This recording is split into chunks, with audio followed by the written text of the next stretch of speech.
Notre joie est immense en cette journée dominicale et nous disons infiniment merci à Dieu, lui qui sait nous témoigner de son amour en tout temps, en tout lieu. Il a plu à Dieu dans sa souveraineté, comme cette journée, que nous puissions nous retrouver en ces lieux, pour que nous puissions suivre ou partager de sa parole. Partout où nous sommes, partout où vous êtes, je crois que vous êtes déjà branchés pour suivre la pensée que le Seigneur a résolu de nous communiquer en cette matinée pour notre édification, pour notre bien-être spirituel, pour notre avancée dans la foi, pour notre sécurité vis-à-vis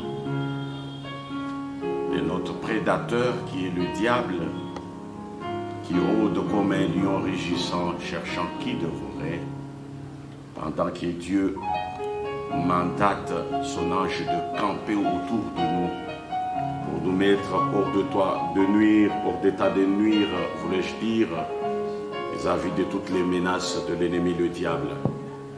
La joie est immense, la joie est grande. Le Seigneur mérite d'être adoré, loué, glorifié et béni au milieu de son peuple, qui a la soif d'écouter sa pensée, quand Dieu a résolu de nous utiliser comme instrument tout court, mais que lui, Dieu, puisse communiquer sa pensée à son peuple, passant par son instrument que nous sommes. Notre joie est indescriptible, notre joie est grande, notre joie immense. Et pour cette joie que nous avons, que la gloire puisse revenir à Dieu, qui sait nous témoigner de son amour. Ce matin, nous allons nous partager de sa parole avec un simple thème, mais qui vaut son pesant d'or dans une période comme celle-ci. Et ce thème, c'est l'avertissement contre le faux enseignement. L'avertissement contre le faux enseignement. C'est un thème simple, un thème accessible pour tout le monde, mais dans une période comme celle-ci, ce thème a sa raison d'être. C'est pour que le peuple de Dieu puisse être averti contre toutes les menaces du diable, toute séduction de l'ennemi, tout envoûtement du diable par de fausses traditions, par de fausses philosophies, par de faux enseignements, par de fausses doctrines. Le peuple de Dieu est appelé à être suffisamment averti afin que le prédateur, le diable, ne puisse s'emparer de nous. Nous allons lire un texte très bien qui va nous aider ce matin à comprendre la pensée que Dieu veut nous communiquer. Nous sommes dans le livre de Colossiens, Colossiens chapitre 2. Nous commençons à partir du 8e verset jusqu'au 10e. La Bible dit: prenez garde que personne ne fasse de vous sa proie par la philosophie et par une vaine tromperie, s'appuyant sur la tradition des hommes, sur des rudiments du monde et non sur Christ, car en lui habite corporellement toute la plénitude de la divinité. Vous avez tout pleinement en lui, qui est le chef de toute domination et de toute autorité. Que le Seigneur soit loué et que le Seigneur nous bénisse. Nous sommes avertis ce matin pour que nous puissions prendre garde pour que personne ne puisse faire de nous sa proie par la philosophie, par la tromperie, par des traditions des hommes. Nous sommes appelés à suivre ce que la Bible, qui est la parole de Dieu, nous recommande. En cette période, il y a de pratiques diverses. Et les rusés ou les séducteurs ou les adeptes du diable, ou les démons que le diable mandate pour séduire le monde, ils prennent certaines fausses doctrines, certains mauvais enseignements, essayent de bien les habiller et le présenter devant les hommes comme des plats délicieux, afin que les hommes puissent les accepter et les goûter et se retrouver désagréables devant la face du Seigneur.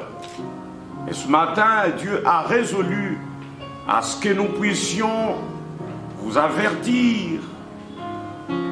C'est comme quand les hommes pouvaient dire: vous trouverez des cheveux dans la Bible, vous mettrez cela dans l'eau, vous boirez de cette eau-là, vous serez épargné de coronavirus, pour être épargné de toute attaque, de tout ce que le diable veut de nous. Le sang de Jésus est là pour nous protéger. Et il y a des choses qui se passent dans deux médias, Facebook, Viber, ceci ou cela, que les hommes arrivent à appeler maintenant révélation, ceci ou cela. Bien-aimés, vous devez être avertis que toutes sortes de révélations doivent avoir la base biblique, doivent être confirmées par la Bible, doivent être éclaircies par la Bible. La parole de Dieu dit: n'ajoutez rien, ne retranchez rien. Même ce que les hommes peuvent appeler révélation ne doivent pas être des ajouts à la Bible. Amen. Les révélations doivent être éclaircies par de versets bibliques. Parce que la Bible, c'est la parole de Dieu. La révélation, c'est la parole de Dieu. Une pensée que Dieu accepte à communiquer à son peuple. Nous savons qu'en cette période où les hommes sont dans leur maison, il n'y a pas de regroupement dans des églises, les hommes suivent des enseignements par Facebook, par de radio, par de télé. Nous savons, une chose est certaine, que plusieurs se retrouvent peut-être dans de milieux où le courant n'est pas régulier. Pendant que quelqu'un peut te disposer à écouter la parole de Dieu, il peut y avoir coupure du courant électrique et l'homme rate le message.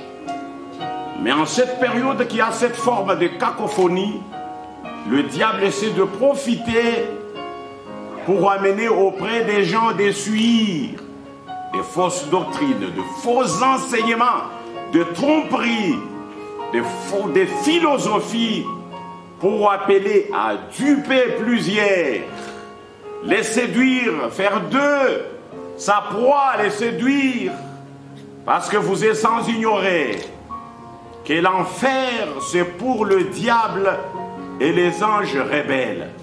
Et le diable rusé qu'il est, il sème la séduction pour qu'il ne puisse pas se retrouver seul avec les anges rebelles dans l'enfer.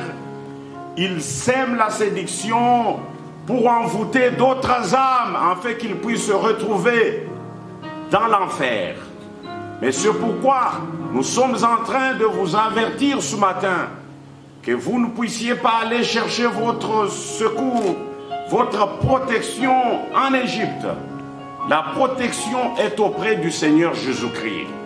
La solution au problème auprès du Seigneur Jésus-Christ. Qu'on n'aille pas vous faire de tatouages, des incisions dans la hanche, pour vous dire que tout mauvais vent qui essaiera de souffler, toute attaque qui viendra de l'Est, de l'Ouest, en ayant ces incisions dans la hanche, en ayant ce tatouage dans la colonne vertébrale, toute attaque ou toute forme de maladie qui viendra, qui soufflera, qui sera emportée, dirigée vers les hommes par le vent, et ça soit comme l'épidémie, comme de pandémie, ça ne vous touchera pas. N'allez pas toucher à du n'importe quoi. Nous revenons pour vous dire qu'aucun cheveu ne tombera pas de vos têtes sans que le Seigneur ne le sache. Cela veut dire que vous ne serez pas touchés par n'importe quoi que ce soit. Que des cérémonies, des traditions des hommes ne puissent pas être faites pour dire immolons la chèvre, tuons le poulet, faisons ceci, que le sang puisse être aspergé sur des têtes de membres de famille, afin que vous puissiez être protégés. Non, bien-aimés, le sang de Jésus-Christ suffit pour notre protection. Le sang de Jésus-Christ suffit pour notre protection. Lui, le diable, ce qui certaines personnes peuvent compter pour qu'il puisse être protégé, ce que lui avait besoin, cela ne lui était pas accordé. Il voulait prendre son trône, être égal à Dieu. Il a été précipité. Et lui ne vous accordera pas le bonheur. Le diable ne vous fera pas du bien. Lorsqu'il essaye de donner avec la main gauche, il retire avec la main droite. Et ce qu'il miroite aux yeux des humains, il le fait voir pour que cela puisse apparaître comme la grande différence est que cela se fait suivre de chagrin. Ce qu'il avait semblé donner l'impression de donner, au moment opportun, lorsqu'il retire cela, les gens développent des maladies du cœur, l'hypertension, l'hypotension, palpitations, maux de tête, maux de nerfs. Le diable, sa mission est très bien définie dans la Bible. Dans Jean chapitre 10 et le 10e verset, la Bible dit: le voleur ne vient que pour égorger, dérober et détruire. La mission du diable. Si quelqu'un a besoin du bonheur, de la joie, de la paix, de la bénédiction, c'est auprès du Seigneur Jésus-Christ que nous trouvons ces choses. Et lorsque nous les avons, il n'y a pas de chagrin. Ne soyez pas dupés, bien-aimés.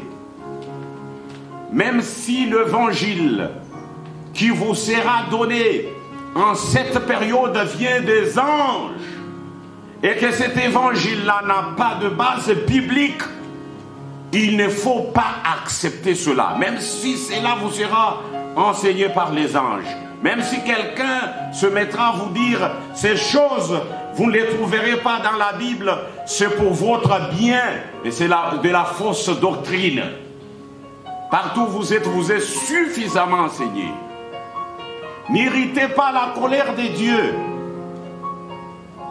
Donnez-lui son culte. Suis ce qu'il nous recommande par le Saint-Esprit.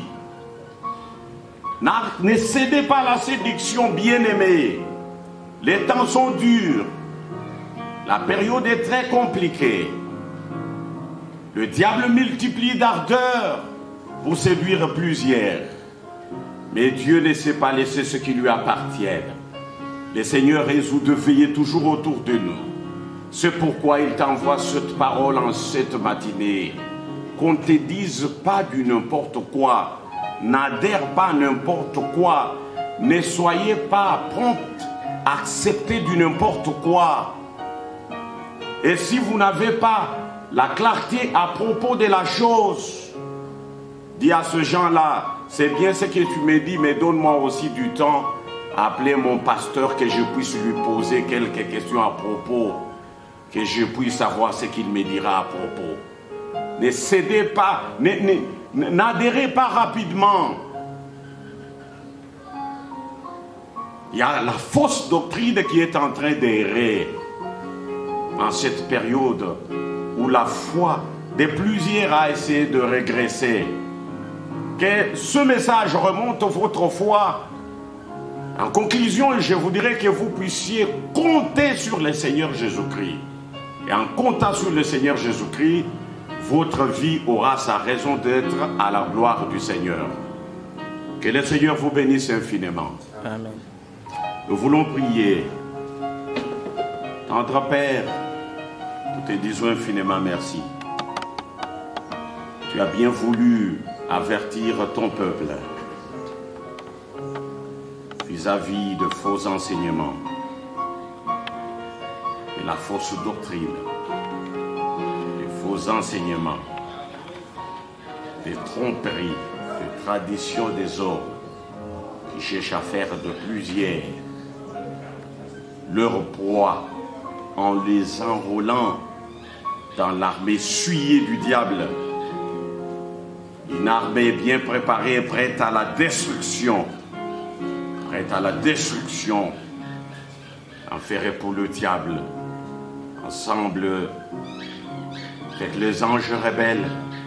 Et le diable cherche à saisir plusieurs, séduire plusieurs pour qu'ils puissent avoir leur place dans l'enfer ensemble avec lui.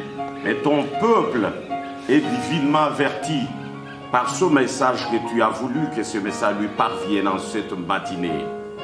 Seigneur, que ton esprit puisse enseigner à ton peuple dans tout le milieu où il se retrouve la bonne doctrine et séparant de toute forme de péché, de tout affaiblissement diabolique, de toute disposition aux choses souillées. Que ton esprit enseigne ton peuple à être agréable, à faire ce qui est ta volonté, à écouter ta sainte doctrine pour son avancement dans la foi, pour être agréable. Seigneur, nous te bénissons. Protège tous mes enfants, protège tout ton peuple, qu'ici ton nom en vérité enseigne à ceux qui sont dans le ténèbre ta sainte doctrine, afin que d'autres brebis qui t'appartiennent mais qui ne sont pas dans ta bergerie puissent trouver de la place dans ta bergerie. Père, sois magnifié. Je te loue. Merci. Merci. Gloire à toi en toutes choses. On est inégalable ton Fils Jésus-Christ. Amen. Amen.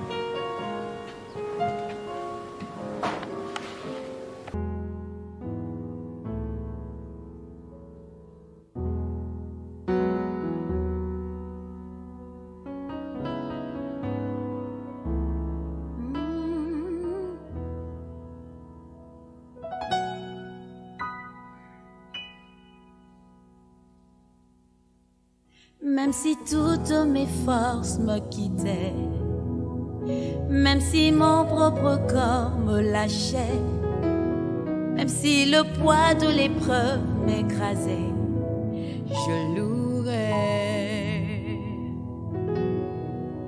Même si la réalité m'effrayait,